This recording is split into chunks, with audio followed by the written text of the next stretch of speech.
Dans notre exemple, ben, voici la matrice de transition. C'est la matrice suivante. Le 0,65 que vous voyez actuellement à l'écran, ben, il correspond à la probabilité qu'on passe de la route 1 à la route 1. Donc, on reste sur la route 1. Le 0,35 qui est en dessous, c'est la probabilité qu'on passe de la route 1 à la route 2. Le 0,3 qui est là, ben, c'est la probabilité qu'on passe de la route 2 à la route 1. Et le 0,7 qui est ici, c'est la probabilité qu'on passe de la route 2 et qu'on reste sur la route 2. Donc ça, c'est la matrice de transition. L'état initial, ben, au départ du problème, on vous a dit qu'il y avait 45% des usagers qui prenaient la route 1 et 55% des usagers qui prenaient la route 2. Alors la question, ben, on veut savoir le mardi, ça va être quoi les pourcentages de gens qui vont utiliser la route 1 et la route 2? Donc, si on oublie les matrices et qu'on avait à faire ce problème-là, ben, on sait qu'il y a 45% des gens qui prennent la route 1 et que le lendemain, 65% de ces gens-là vont toujours prendre la route 1. Alors, on ferait 0,45 fois 0,65. On sait aussi que le lundi matin, il y a 55% des gens qui prennent la route 2 et que le lendemain, il y en a 30% de ces gens-là qui vont prendre la route 1. Donc, la proportion de ceux qui vont prendre la route 1, qui prenaient au départ la route 2, ben, ce serait 0,55 fois 0,3. Alors, si on regarde en termes matriciels à quoi ça correspond, ben, le mardi, la situation P1, donc on va appeler ça la situation P1, ben, ça correspond au produit de la matrice de transition, donc la matrice T, par l'état initial, donc par P0. Autrement dit, on ferait le produit de la matrice qu'on a défini tout à l'heure comme étant la matrice T, fois l'état initial. Et ça va nous donner le résultat suivant. Ça nous donne donc cette nouvelle matrice-là. Alors, qu'est-ce que ça nous indique, cette nouvelle matrice-là?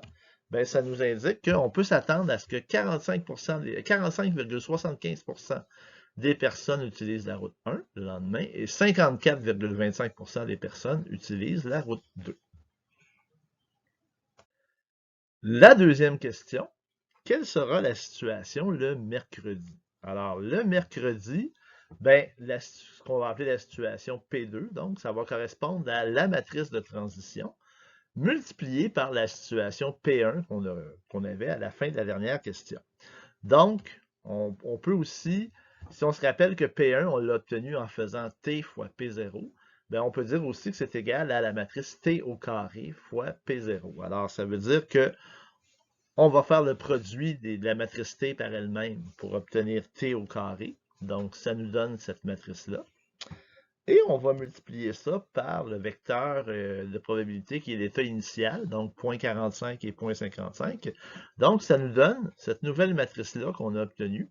Et ça nous indique que on peut s'attendre à ce que 46,0125% des personnes qui utilisent la route 1 le mardi et 53,9875% des personnes qui utilisent la route 2.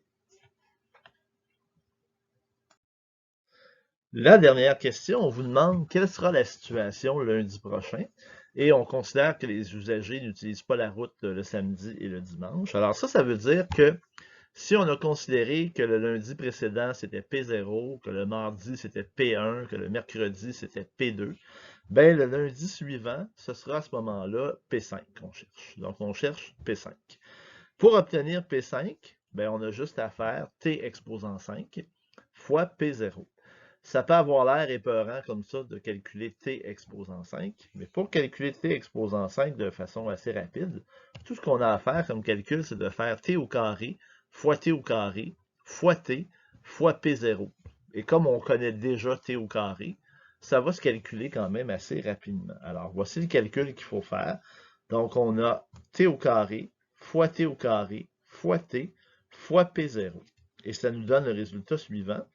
Donc, 0,4615 et 0,5385. Alors, ça veut dire que on peut s'attendre à ce que 46,15% des personnes utilisent la route 1 et que 53,85% des personnes utilisent la route 2. Alors, quel impact ont eu les travaux sur une semaine?